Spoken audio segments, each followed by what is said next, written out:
Next up is the founder of the mighty Led Zeppelin, James Patrick Jimmy Page.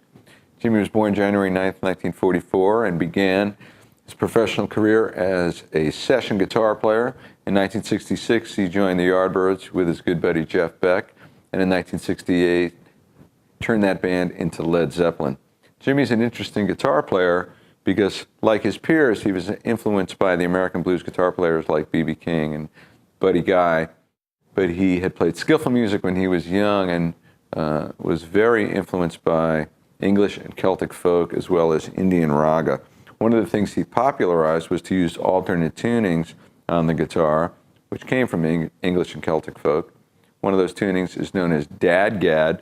So this example is going to be played in that tuning. Here we go.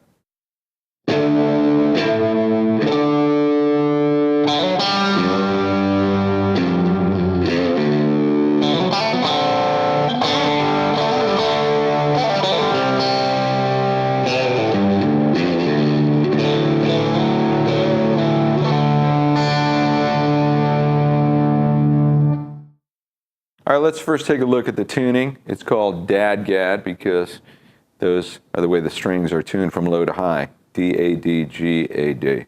So the low E goes down a whole step to D. A string stays the same. D string stays the same. As does the G. But then the top two go down a whole step. B goes down to A. And the high E also goes down to D. So when you strum across all the strings, you get a D5 chord with a suspended fourth in there. So D sus4. I began this example with harmonics, which is something Jimmy liked to do. I lay across the 12th fret on the bottom three strings, then the 7th, then the 5th. That sounds a D5 chord, A5 chord, D5 chord an octave higher. And throughout this example, I do a lot of hammer-ons and pull-offs using the open string. So I move to the D string, and I hammer on to the 2nd fret, and then the 4th fret, and then pick the open G. And while that G is ringing, I'm going to bend the low E up a whole step and vibrato. Then I move down, 2nd fret, bend, release, and pull off. Then I, again on the D string, do the same double hammer, and I move that over to the G string. So, then I move up to 5th fret on the G string with the open D.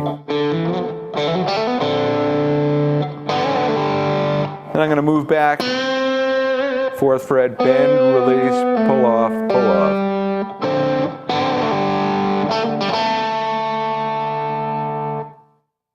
And go back to the open D with the 2nd fret. And then I'm going to do a double pull-off, 4-2-0, 4-2-0 on the G and the D string. You can either use your pinky and your index or your middle.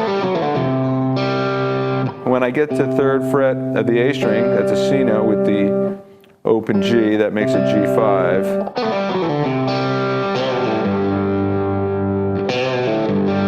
That sounds a G chord. Then I move back to D.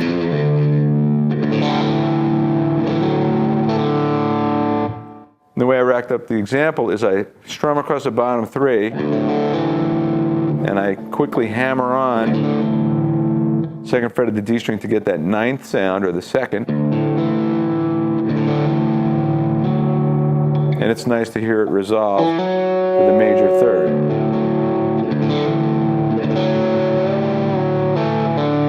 And I bend, half step release, pull off, pull off. So the end is like this.